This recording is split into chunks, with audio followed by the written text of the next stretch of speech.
This one, right? There we go. George! What's up, man? Pleasure! Hey, good to see you, man. You too. No, we've met before. Oh, you can have a seat, sir. No, I know. Fanatic. Yes, you met at Fanatics. That's right. Man, I'm just so happy to see you, bro. I'm like kind of nervous. My bad, bro. You're just a little goat. I'm sorry, bro. Is this your first time on a live stream? First time, yeah. This is the camera. You could say hi to everyone. What's up, guys? How you doing? they're saying aura. Do you know what that means?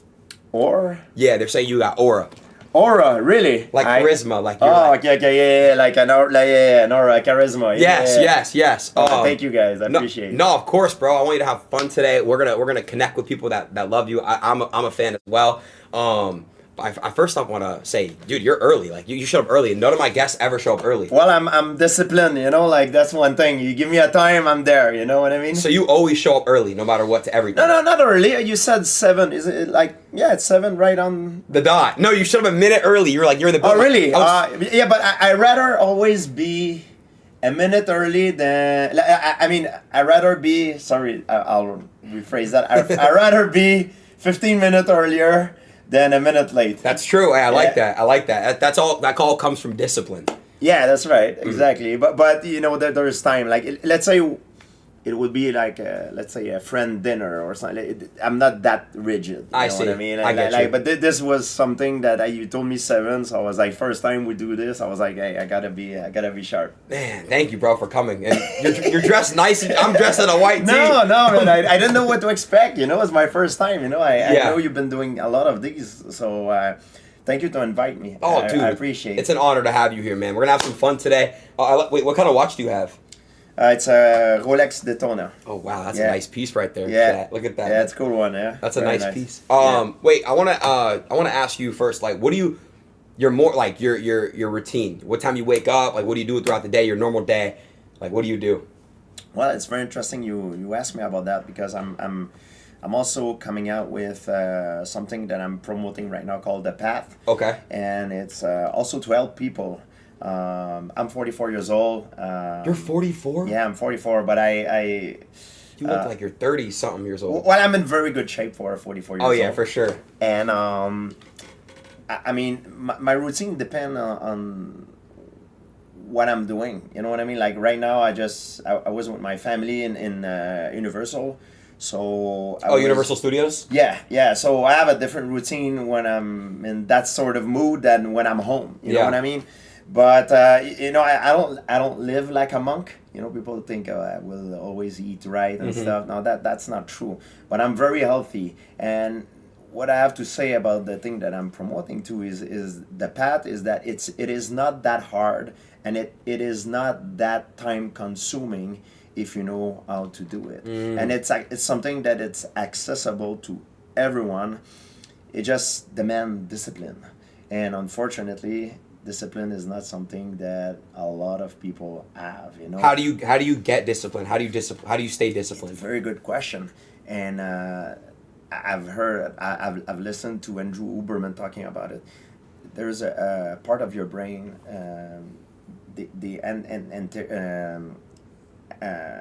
c'est quoi en anglais?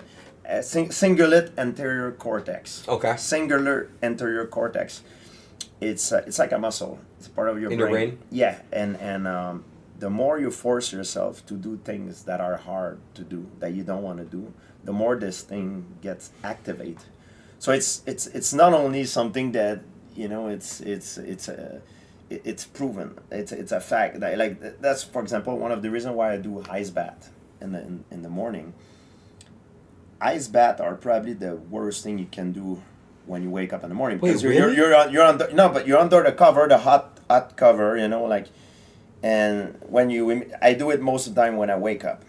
So I wake up, and the worst thing to do is to throw yourself in an ice bath, right? Because it sucks, you know what I mean? You're in the comfort under your sheet and the warm comfort of your bed, and then you're like, I gotta go in an ice bath. But the main reason why I'm doing this is because it forces me to do something very hard that I don't want to do. So it sort of helped me stimulate my cingulate anterior cortex, the part of my brain that I'm talking about. And this is very interesting stuff. So the more you work on that, the more it increases your ability to do hard things. And it's training is hard, but there's nothing that I can think of that is more unpleasant, that is more unpleasant, or that gives you more discomfort, that right off the bat when you wake up to jump in a freaking ice bath. No, that sounds like hell. Exactly. So once you do that, and not immediately when you're in it, let's say you pass 3 minutes in it, and you get out. After a few minutes, of course, the cold will dissipate, the feeling of discomfort will dissipate, but you'll have a rush of dopamine. And that's when the good thing kicks in. When you have that rush of dopamine, you feel like you can go through a brick wall. Like your day start the good way, and you're like, man, you're up. Exactly. You're ready to take on any freaking task. That's the reason why I'm doing it. That's the real reason. There's other benefits like anti-inflammatory stuff like that, but that's the main reason why I'm doing it. I'm not doing it every day. I don't think it's good to do every day. How often do you do the ice baths? 2 to 3 times a week when I'm home, and that's the real reason why I'm doing it. You know, and this is one of the, for example, health hack that I use. When I say health, it's only physical, it's also mental, because a lot of people suffer depression and mental problem. But that's one of the hack that I use to my benefit, and that I think a lot of people can use. If you don't have an ice bath, you can use a cold shower. True. It's not the same, but it could do a very You're right, good though, because who wants to go hop in a cold shower right when they wake up? That's right. I definitely don't want to. You guys definitely don't want to either. But you know how to do it. You need to know how to use those hacks, and that's what I'm doing with this program. I love that. You're basically promoting and teaching discipline to people that kind of need it. I kind of need discipline myself as well, because sometimes I'm comfortable, and like even with food, like sometimes it's hard for me to self-control. Like sometimes I want that pizza, but I should really have like that steak, you know. So I need to discipline myself more too. I've had like 3 or 4 gym transformations, but then I get super comfortable and like lazy, and I want to start eating junk food again. So, if I have to pick one of my weaknesses, this is one of the area that at one point, like I'm getting older, I will need to cut down on sugar. Yeah, because I'm pretty bad. You have a sweet tooth? I do. What's your top 3 like favorite candies? Well, favorite candies or like anything sugary. Sweet. Yeah. Well, I gotta say, one place we're in Florida right now, one place that I really enjoy to go is a restaurant called Forte de Marmi, and I like to get that giant pistachio ice cream. It's freaking good. These are one of the things that I love to do. Like pistachio ice cream, chocolate is one of my. Those are your stuff. Which one is your favorite? Man, I really like. Have you ever gone to Carbone? Oh yeah, Carbone, that's good. They got these little like cookies, these rainbow cookies. Bro, I could eat 100 of those. I'm not even joking. You like that? You're like the same kind of restaurant that I like. Yeah, Italian, that type of stuff. I love the sit downs. The steaks are really good too, like from these places too. I love all that. I used to like sip a lot of lean. You know what that is? Lean? No, I don't. So pretty much like it's like soda, but it's like something stupid. It's like so it was. I don't do it anymore. But I used to drink soda with like cough syrup, which is a drug. Oh yeah, that's bad. One thing a lot of people don't know that relates to health. I used to be addicted to Coca-Cola and all that. Oh, you Coca-Cola black soda like Pepsi, Coca-Cola. These are the worst thing. Like when I was a teenager, I remember I used to drink approximately, no kidding, about 1 liter of black soda a day. It's terrible. Very bad. Very bad. So what? Yeah, I've been doing this for like almost 10 years when I was young. It's terrible. What health effects would you see from that? Like, I mean, I'm sure it would translate to your life. Oh, it's terrible. I mean, I'm lucky because I always try to, and I always try, but I think I always did. I always burn more than I consume. So because I'm an athlete, that sort of saved me. But man, I think it had probably an effect on my growth, on a lot of things, on my recuperation, on a lot of things, man. So, it's very bad. So did it affect your fighting in the beginning, like at all, or training, or? It's hard to say. You know why? Because I the reason why I changed, who made me who convinced me to stop is a friend of mine. His name is Roger Gracie. He's very well known in the Brazilian Jiu-Jitsu circuit. One of the probably the, if he's not the best ever jiu-jitsu competitor, he's probably one of the best. He's the one that told me, man, it's like, this is so bad, like you have no idea how bad it is. And he told me about the coin that had paint on it, and that if you let it there, it sort of clean. That's right. And I was making jokes, that's perfect, it's gonna clean my intestine, you know. But no, seriously, it's very bad. But I don't know if I would not have had that addiction, how much better I would feel, because it's impossible to go back in time. But I wish, man, it's one of the things I wish I would be able to go back and take fix. out. Yeah. So how old were you when you started like locking in on like your diet and stopped cutting all the the sodas out? I never really have a diet, surprisingly. Really? And I still don't. I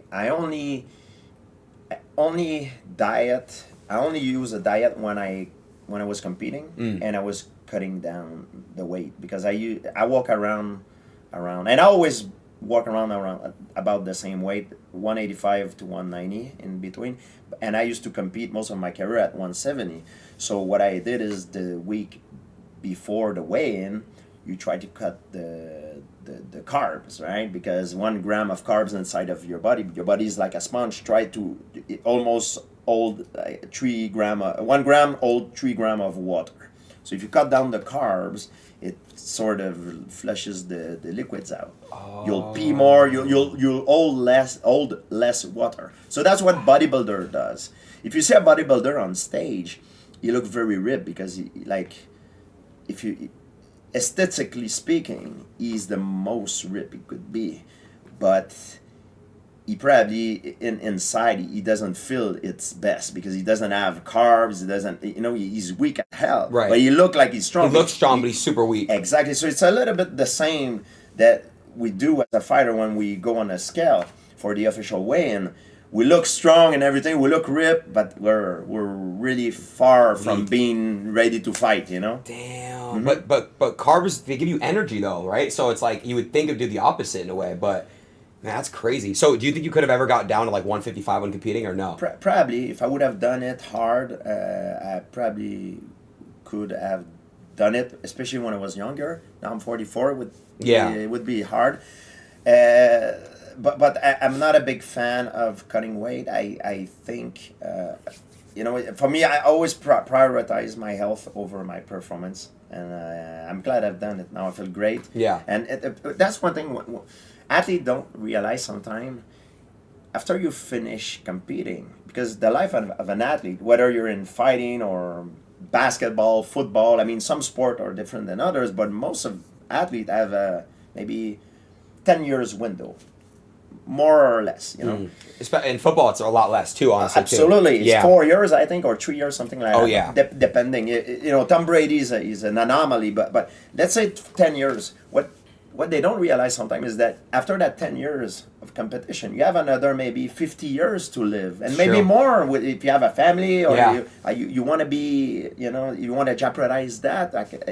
It's something that I was not ready to do. I always prioritize my health before anything else. Do you think that you exited, from MMA at the right time? I think I did. I'm very proud. I think, I was talking to Kamaru Usman. I know you were in New York for the UFC, and Kamaru, I think he's late 30s, and I said, man, I've been there, done that. I said, man, you're gonna compete again? He's like, yeah, I think I'm gonna go for one more stretch. I'm like, man, if you want one of my advice, Kamaru, because I like the guy. I said, like, do what you gotta do, get it out of your system, but get out on top. You know what I mean? Yeah. That would be the cherry on top. And not only it's better for your health, also for business perspective, when you're an athlete, a fighter, and you get out on top, when you get out champion, yeah, of course, you have the impression that you left money on the table, of course. Oh, I could have done another one. That's our ego talking, The same thing happened to me. But what happened is that you have a lot of opportunity that present itself to you, because you left your stock worth a lot of money. Yeah. So health wise is better, and also business wise. Yeah, maybe the money it will stretch over a few more years. But imagine if you if you push it to the limit where you end up losing at 1, 2, 3 fights straight. Now you kill your legacy, and that money that you will have received for fighting, block of money, maybe you will not have it and stretch in a period of long time, you know. Yeah. And those opportunities would not be there. Let's say I would have retired on a maybe 3 fight losing streak. Wow, that's and crazy time catches everyone, man. I don't care who you are. Time catches everyone. Man, that's crazy. What do you think about the current state of the UFC, the way it is right now? The fighters, the fights, the styles of fighting you're seeing, pound for pound. What do you think about everyone, just the current state of UFC? Man, I right now I think the best pound for pound is probably Islam Makhachev. I mean, I was there. I witnessed his performance last Saturday. It was freaking brilliant, unbelievable. I don't think he even took a punch. It's unbelievable. It is crazy. A lot of people there would be, oh yeah, it was a decision. These people who says that, I'm sorry, because they don't know the art of fighting. They have no idea. They don't understand the art of fighting. His performance was freaking amazing. You know, like yeah, the fight, you know, was not a flawless victory with a crazy submission or knockout, but the way he going up in a weight class and beat Jig de la Magdalena like he did is freaking hard, man. I thought it was going to be a lot closer too, man. That JDM, he looked so defeated at the end, and he's such a good fighter too. Yeah, it's scary. What about? Oh, sorry. Go ahead.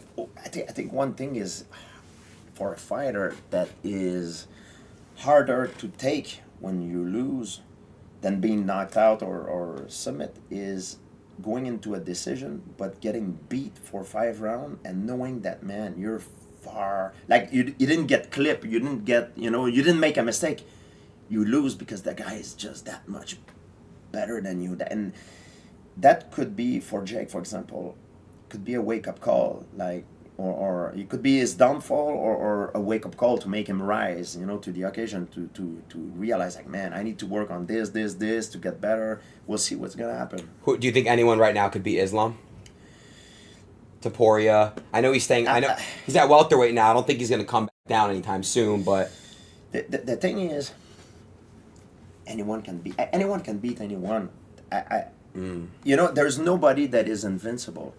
Even though I believe Islam Makhachev right now is the best fighter pound for pound, that doesn't mean he will always win, because it's not a best fighter that wins the fight. It's the fighter that fight the best the night of the fight. Same thing in hockey, baseball, basketball. The team on paper who's the best team doesn't always win the game. It's very true. There's certain things that happen that affect the result, you know, and that are very often out of our control. And that's why we make fight happen. Otherwise, it would be boring if we would always know who would win. You know, that's why there's bet. There's, you know, that's why. That's the reason why. Yeah. Know? And but Islam right now, I believe he's the best, but that doesn't mean there's not someone that stylistically will match him and give him a lot of trouble or probably beat him. You know, it's very possible. Who's your top 5 pound for pound currently right now, UFC? Well, I think Islam Makhachev is there for sure. Yeah. Topuria is there as well. Merad, Arman, I have a hard time. Tarkuzin is there too. He had a great fight today. He did great. Yes. Yes. And of course, John Jones is there. I believe John Jones. You still put John Jones in your top 5? I think I would put him there because of what he's done. You never know. You know what I mean? He left for a long time. He came back and, you know, he beat St-Pierre. There's rumor that talks about him fighting at the White House against Pereira, right? Pereira. That would be interesting. Pereira is one of the top right now. Actually, on paper, you have to give it to him. That would be a great fight. Why do you think they never made happen John Jones versus Aspinall? Like, do you think that fight would be? Who do you think would win that fight? Also, I want to know who you would think would win that fight right now if they fought. Wow, it's a hard fight to call. In terms of accomplishment, John Jones has accomplished more than anyone. Yeah, he's the best. Yeah. However, if you talk about today, who's the best today? Because, you know, Thomas Penal is younger, he's on momentum, but now his momentum just got broke a little bit. Like, it was, you know, an eye gouge. But until that happened, it was a very close fight. I wish I would have seen. I think we will see soon what will happen. You know, they probably gonna rematch because it was a very good fight. Yeah. They were like back and forth, like hitting each other. It was a very good fight. But if they fight, man, I don't know. I don't know because Jones, you know, he's an anomaly. You know what I mean? You cannot bet against John Jones. You know what I mean? Like even though on paper he might say, oh, he's older, he's not in his prime anymore. But man, he's John Jones. You know what I mean? He's always gonna shock the world somehow, some way. You know. That's the thing. That's the thing. A lot of UFC fighters put you in their top 5 pound for pound of all time. I was curious, what is your top 5 pound for pound all time in the UFC? Well, top 5 for me. My number 1 is it's Royce Gracie. But of course, if you ask me if Royce Gracie would compete today, if he would do as well, probably not, you know, because he's from a different time. But I believe for his time, he had done stuff that we're probably never going to see again. And no weight class, the way he beat everyone. Like, I mean, he's the reason why I've started mixed martial art.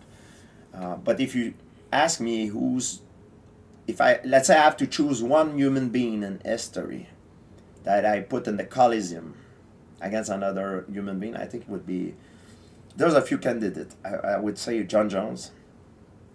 I would say Fedor Emelianenko.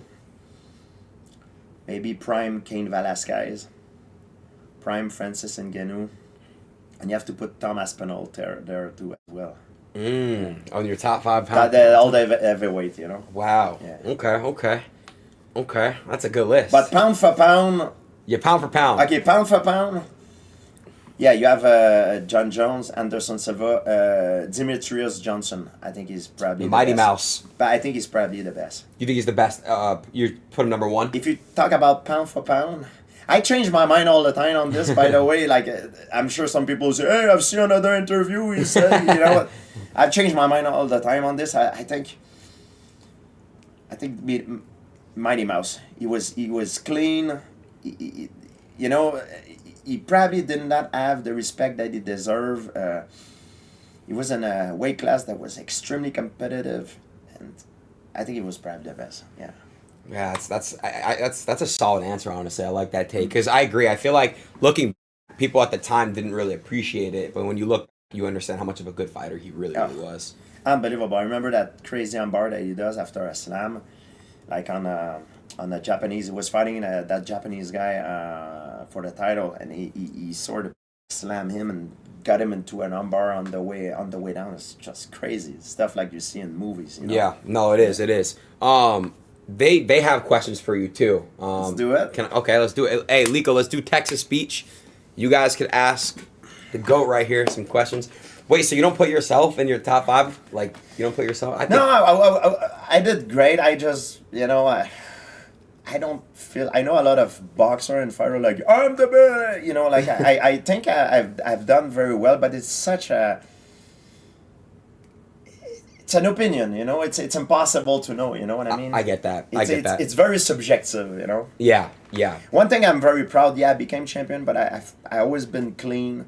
That's one thing I'm very proud of, and outside of the fighting is the fact that I try to improve the sport. You know, like I try to make the sport cleaner, to also the image change the image of what people had of fighters before. It was very bad. Yeah. We had a stigma, like a stereotype attached to us, and I think I help that in a positive way. I agree. It's like you were very clean cut. You gave a really good image, and a lot of people appreciated that. A lot of fans saw that and appreciated that. Do you think a lot of fighters nowadays, even back then, a lot of them were, you know, juicing or just cheating in general? Like, do you think a lot of people even today are doing it as well? Like, of course, I think there's a lot of guys cheating.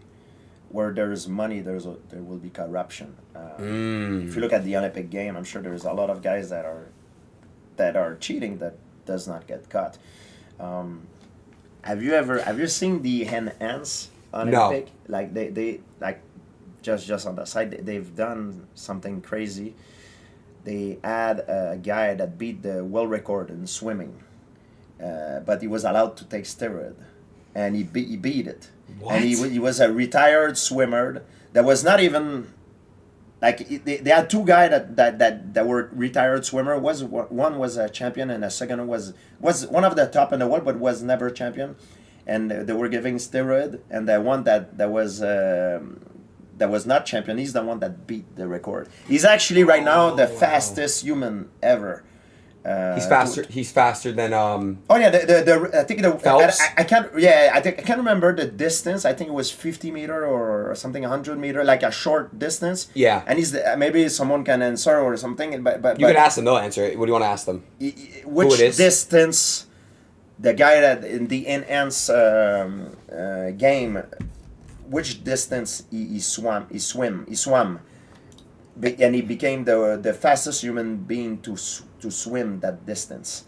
I mean, I think it's 100 meter. They're saying it's 100 meter. Yeah, 100 meter. 100 This meter. is crazy, but it just shows you that how technology can affect the performance. Like, it's crazy. So everything we have, like shoes, we talk about fighting, but any sport use technology in some way. That's why if you talk about our sport, mixed martial art, in a day it was made like most sport the athlete, it was crazy. They used to fight naked. They used to run naked. What? Yeah, it's true. It's a fact. They used to do it naked because they didn't want anything to change the performance. Yeah, it's crazy. Oh, because clothes have weight to it. Yeah, but like when you sprint, the shoes, the traction of the floor, the departure block. I'm just giving you an example. That's crazy. The suit, the swimmer. Oh, sorry. Eric donated $1. Who was your hardest opponent? That's them asking the question. Oh yeah, of course. They said, well, who's your hardest opponent? Hardest opponent was BJ Penn. My first fight with BJ Penn. It was a freaking war, and I was really messed up. It's the fight that I got the most damage. The toughest guy that I fought. Wow, that's crazy, man. That's crazy. Wait, Lico, real quick. Go back to what you were saying because I don't want to cut you off. I'm talking about technology and sports. Yes. So outside of performance enhancing drugs. Sorry, 1 second on the questions for you guys. I just wanted to explain his point here. Sorry. No, but yeah, the outside of the performance enhancing drug, now you have knowledge. Yeah. To learn the number when I was a teenager, I needed to go to New York in Hanzo Gracie to drive 8 hours from Montreal to physically be in the class. Yeah, I know. Now I can take my cell phone, learn the technique on my cell phone. ChatGPT. Do you know That's about right. that? Yeah, Are you yeah. on ChatGPT? Yeah. It's so crazy. Look, watch this. Watch this. It's just, give me any question you have. You could, a random math question, whatever you want to do. Or science. Who's the animal in history that has the biggest bite force of all animal kingdom? Hey, I'm sitting here with my buddy, George. Who's the animal in history with the biggest bite force in animal kingdom of all time? Watch me. Hey there. Megalodon. So if we're talking about the animal with the absolute strongest bite force in history, the winner is usually the Tyrannosaurus Rex. Yep. That's not right? No, it's all right. It's GSP. No, I'm kidding. What's I think the Megalodon beat the Tyrannosaurus Rex. And by the way, that's a good example of how ChatGPT can get wrong sometimes. Wait, answer that. You got me there. Yeah, the Megalodon is definitely another top contender. That prehistoric megashark. You proved ChatGPT wrong. I know a big deal about paleontology. That's why. I've never seen that before. No, but the thing is, ChatGPT can give you the wrong answer sometimes. That's crazy. You know, Yeah. people nowadays. I have a buddy named his name's Nerman. His girlfriend uses ChatGPT for relationship advice. Like they'd be fighting, they get in a fight, and she'd be asking like, oh, for advice, like, oh, me and my boyfriend are fighting this, and she really uses that like her therapist. Yeah. Well, I use it as a lot, but I realize that sometimes, depending how you can tweak it, it can gives you an answer that you want. Yes. Or it can gives you a false answer. Like for example, like what I just asked him about. He says is the Tyrannosaurus Rex, but Tyrannosaurus Rex on land is the animal that probably have the biggest bite force. Even though we cannot know for sure, but if you study the fossil, yeah, it's the animal that has the strongest bite force on land. But there's other animal that live in the sea that were bigger. Like Megalodon is a prehistoric sharks that got extinct about 2.5 million years ago. Probably has a bigger bite force than T-Rex, but we don't know for sure. By the way, do you want a drink or anything? Water or anything? Yeah, if they have water. I'll get you one. Randy or someone send water. Do you believe in like I'm very big into like conspiracy theories and stuff like that. Yeah. Like, you are? Absolutely. Like, people get mad at me all the time for this one, but like I believe like the government, for example, they had iPhones 20, 30 years before it was released to public. Of course. And people clown me for that. They're like, I'm like, yo, there was an iPhone 20, 30 years ago. And people get so mad at me and they clown me. But think about it. If we have iPhones, could you imagine what they have? Yeah, 100%. Thank you. So you believe that too? 100%. If you look in, especially with the military, like everything Yes. that comes out, the cutting edge of technology, it belongs to the military. Yes. It belongs to military. Yes. So when you talk about the iPhone and everything, by the way, the iPhone is a way to spy on people. Like Thanks, bro. There you go. Thank you very much. I have friends that are investigators, friends that are military, high rank military. And it's used to spy on people. So they've been telling me that even if your phone is off, and What? let's say it's like this, they can hear you, they can even look at you with the camera. It's not, ask anybody that works in that industry, they'll tell you. Wow. So they're not allowed to use this information to incriminate you, Oh. depending which country you are, but they can gather intel. Let's say you're a drug dealer, they gather the intel. They can see here. Okay. But they're not allowed to use that in court because by law it's supposed to be confidential. They get into your private life, but they use that all the time. That's why a lot of you see a lot of criminals, they use like different app like Signal and the old Blueberry and all that. But nothing is encrypted. Everything they say it is, but it's not. No, I have a good friend of mine. Wait, really? I have a good friend of mine, Bill Thompson. He told me nothing is encryptable. Like everything can be Non-encrypted. Yeah, Like, you get into it. Yeah. It's just a little bit more trouble. My friend told me that. I went hunting with him. He's a specialist. That's what he does for. So living. what if I want to tell you something secret and nobody can tell you? There's no way to do it? No. I'm sure the military is not monitoring or a cell phone. But let's say you would be I don't know Pablo, a modern day Pablo Escobar, for example. If I was Pablo Escobar. And I talk to you, I'm sure they wouldn't monitor. You know what I mean? But I don't think they do it right now. Got it. Do you believe in aliens? Absolutely. Me too. I'm a heavy believer in that too. There's a new documentary that came out yesterday called The Age of Disclosure that I have not seen yet, but I've known a few people that are in it and that I've talked to, and it's very interesting. They talk about that our government have allegedly secret program that retrieve material that are not from us. Wow. I don't know what it means. Us, is it us, the foreign nation? Us, alien? Us, interdimensional? I don't know what it means, but it talks about it. It's very interesting. Have you ever had an encounter or seen anything before? Any aliens? I've seen UAP. Now they changed the name UFO for UAP. UFO.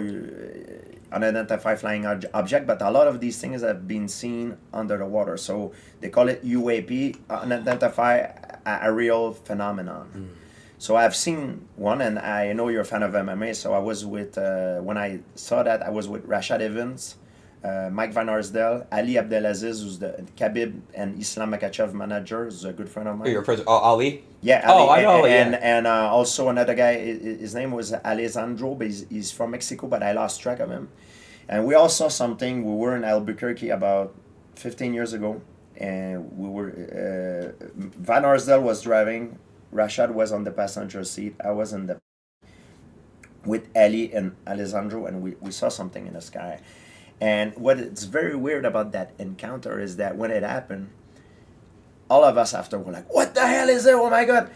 And what is crazy is that it seems that it appears to us differently, because I hear interviews of Ali or Rashad talking about it, and the way they describe what happened, it didn't look the same to me. For example, the amount of time that it took, the shape of the color of it, to me it appears sort of a triangular light that came towards us and sort of shifted, changed direction, and then changed direction again, and sort of skip in the sky and sort of disappear. That's crazy. It lasted for 10-15 seconds, and if you hear, for example, Rashad or Ali, they have sort of a different story of what they've seen, That's and it makes us crazy. look like liar because Right. we're all fighters and we get stories. punched in the head. So Oh, it's sort of they say TTE. exactly, but we really did see something. Yeah.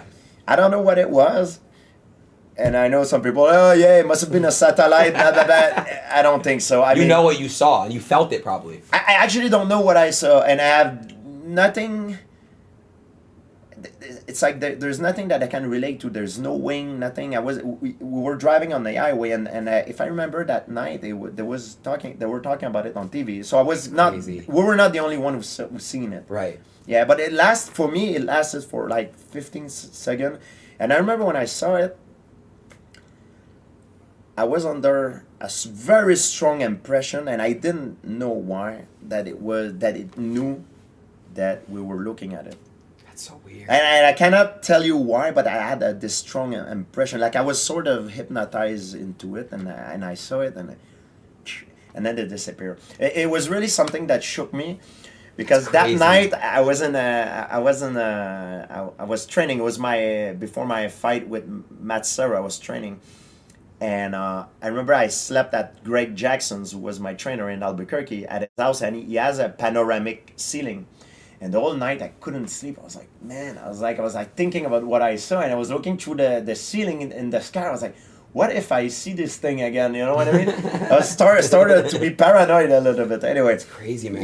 Yeah. Do you believe in like the ice wall, like over at Antarctica? This I did not dig too much into this. You know, like You should do a little more research. I was looking into it too. I feel like people call me crazy for it all the time, but I believe there's something over there in Antarctica. It's so big, and there's people there. I don't know. I just feel like there's something over there.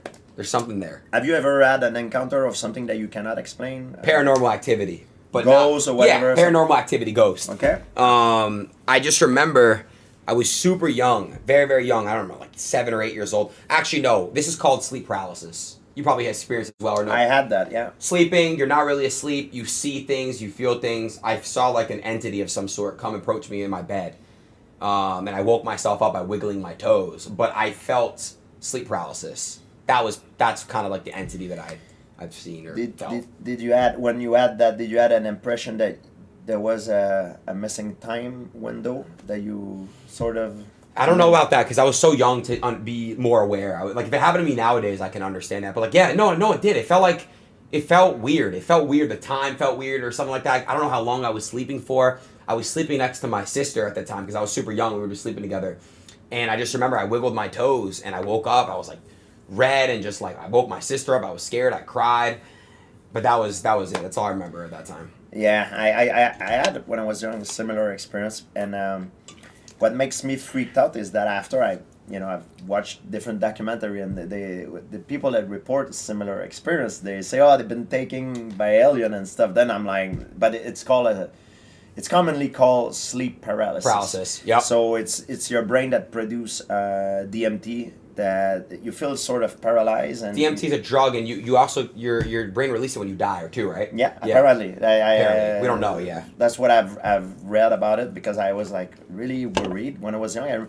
I remember that I had the same thing that you just explained, and I was like, what the hell is this, And the person that talked to me the first time about it is Joe Rogan. Oh, wow. And I didn't know about it. Then I researched it. I was like, oh, that makes sense, But what if we're wrong and we really put that out? I don't know. What do you... Oh, sorry, go ahead. Have you you just touched a subject that I'm very passionate about. Have you dive into ESP, like mind control, like the project Stargate, and they had in the CIA, and telepathy, remote viewing, stuff like that. Have I know what that is, but I've never dove into it. Astral projection, is that what you're talking about? Yeah, projection, yeah. So I've tried doing that. Like my buddy was telling me how to do it. It actually worked one time. I don't know what it was. It wasn't meditation. It was some type of outer body experience. I was sleeping. This is when I was like 19 years old. My buddy kept telling me, Adin, keep looking at your wrist and pretend it was a watch. It was like a technique to leave my body. I felt like I left my body before, but I was scared and I fought it. And I went right back in. I know it sounds crazy to you guys, but were you on drugs or? No drugs. No, yeah. But I kept looking at my wrist all day throughout school. Wrist. I'm sleeping. I'm focusing on my brain the entire time while I'm sleeping. I'm just relaxing. Deep breath in. It wasn't meditation, but it was some sort of body exiting experience. I felt like I left my body. 100% I left my body. I felt it. I felt conscious. And I know about the cosmos, right? Yeah. The first one, it's the first 2 or 3 dimensions. I think that's the cosmos. And I they were saying you could leave your body and go to another dimension, but I didn't experience that. I was just so new into it, but I know exactly what you're talking about. You're probably deeper into it than me, but I've never gotten that far. I heard about it a long time ago. I've read about the Project Stargate. The reason why they've done that is because during the Cold War, the Russian start to use psychic and medium to spy on the American. Oh, so when the American found out about it, they were like 10 years behind. They had like, man, we need to catch up. If this thing really is true, we need to do it. So they start a program with Al Podov. It's a scientist. People can research it. Very credible person, and he talks openly about it. And they start to investigate on remote viewing and projection. And I never really believed in it until during COVID, I always been very curious about consciousness, right? What is consciousness? We dream sometimes. What does it mean? So I always wanted to do it, but I waited after I retired. I tried ayahuasca. And I never took any drug, but I was like, man, this is one thing I want to do. So ayahuasca is the experience where you leave your body, right? What is it? How do you do it? It's a very strong psychedelic. It's from South America. It looks like it's purple. It's made of a leaf, and it's not DMT, right? It's different. It produces very similar? DMT. Yeah, okay. It produces DMT when you drink it.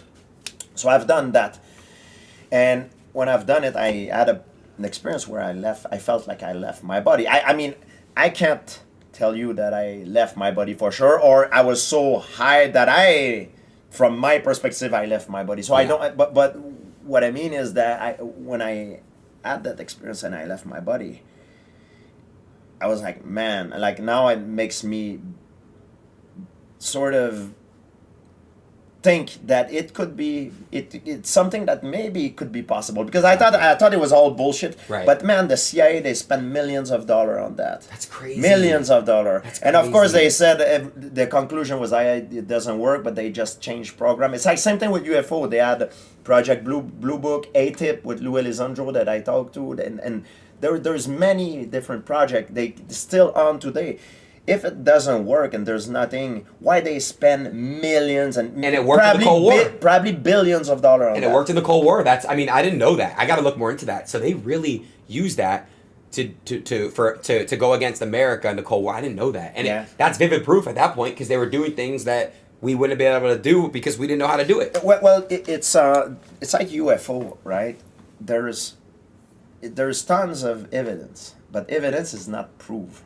Proof would be to literally have a freaking alien that we capture. Seeing is believing. Yeah, right. Yeah. Same thing with the ESP, like all the astral projection and stuff like that, remote viewing. I mean, there's a lot of evidence. There's a lot of example, like people draw pictures and they locate certain base, or like a submarine, like with the perfect localization. There even Jimmy Carter. People can go online. There's an audio of Jimmy Carter, the president, that talks about how they use remote viewing to locate a plane that crashed in Africa. What? You can research it. Yeah, it's the president of the United States. You can research crazy. it. So it's public known. So why would he talk about it? He's the most powerful man at the time. Like why? Like it would his credibility. So when you hear things like this, it makes me very skeptic that there might be something that maybe it's not the military is not in their best interest to make public, because everybody, if it turns out to be true, everybody could tap into this and everybody will do it. Yeah, so there would be no more secret. And we have to be powerless, because think about it, if we could all be in power, we would they don't want us to be in power. They want us to remain powerless. Well, maybe it's naive to think that, but that I'm on the same side as you. Because Native Americans, they also experienced a lot of what were they doing? DMT, some type of ayahuasca, maybe. A lot of them have different ritual where they use psychedelic. Exactly. They call it shamanism. To That's get what it's into called. a higher realm of consciousness. Exactly, and I mean, like, that's the thing I question too a lot, George. Dreams. What happens when you pass away? Like, I all that stuff freaks me out a little bit because nobody knows what happens when you die. What do you think? What do you think happens when you die?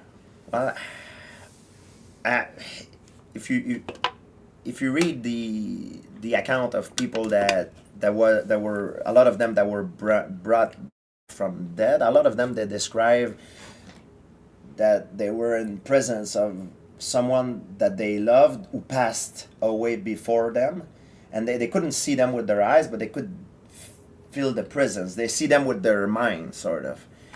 And then they got brought back, and they tell a very similar story. Like a lot of them talk about a tunnel, like they see the light, and they decide they didn't want to go. They got brought back.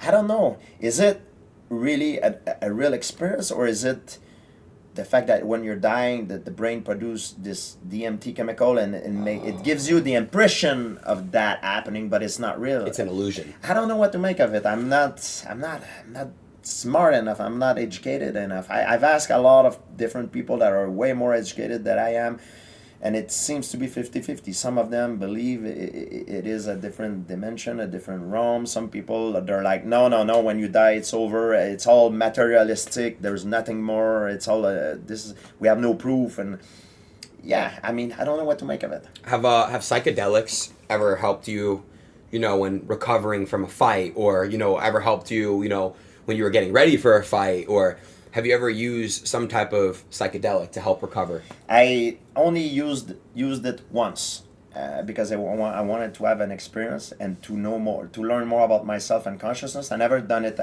again because I'm afraid to damage my brain, and I don't like drugs. Yeah. I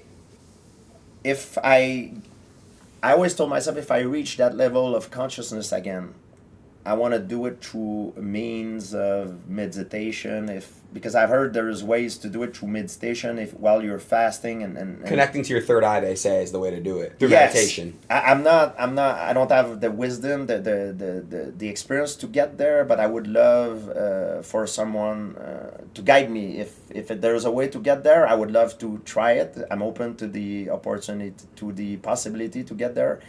And you talk about psychedelic. I know a friend of mine that used psychedelic to bounce back from a loss. He got knocked out, and his name is Joe Schilling, one of probably the best American kickboxer in history. He's an unbelievable striker. So when he got knocked out, he told me that at one point in his career he got a little bit gun shy. He lost a lot of confidence, and that happens when you get knocked out in a fight. So he saw. It was not psychedelic, but he saw it's very similar to psychedelic because he saw someone that hypnotized him, and the person that hypnotized him, like during his session, told him, like, man, you're wearing a shield that is unpenetrable, like it's you're invincible, and it sort of make him feel that way during a few session, and he told me that his subconscious sort of the psyche plant an idea in his subconscious, and it had a very profound effect on his confidence, and he was able to come and get it done. Yeah. Damn, that's crazy. But some people use psychedelic, for different reason. I mean, I'm not too much into sort of using drugs to, Yeah. So I'm afraid, until we don't have more positive data on it, I remain very skeptical. And there's other ways to become more conscious, like you said, through meditation with the right guidance. I'm not sure. Well, I'm not educated well. But so. you know what? I feel that the drug, it's like a shortcut. It's a freaking cheat. Facts. And the meditation, of course, is gonna take you a lot of time. But man, that's the right way to do it. It's more rewarding. Yes, it's like someone who want to lose weight, he doing a liposuction, Ozempic. or someone who freaking work out his way his stuff, I feel it's more rewarding to go through the process, and it's more natural. Yeah, yeah. I hope you guys have been enjoying the discussions and stuff. This is some pretty deep stuff. It's fun. It's fun. I didn't know you were into that stuff as well. A little bit, bro. Let's go, yeah. I haven't had someone to really talk to about that too. You're very open about it, and I respect that. I like that a lot. Of course. It's cool, man. To the risk of being called crazy, brain damage, I don't care. You know, especially when you come from a background of combat sport. It's good, bro. When you talk about this Steven stuff. tipped $1. Hey, George, do you think we've actually been to the moon? Oh, someone asked if humans have been to the moon. I think we did. You think so? I think so, yeah. Well, the thing that I don't know about, George, is like, if you look up on Google, like, let me show you really quick. If you look on Google right now, let me show you really, really quick. Like, the moon, right? Or like, no, let's just look at like space.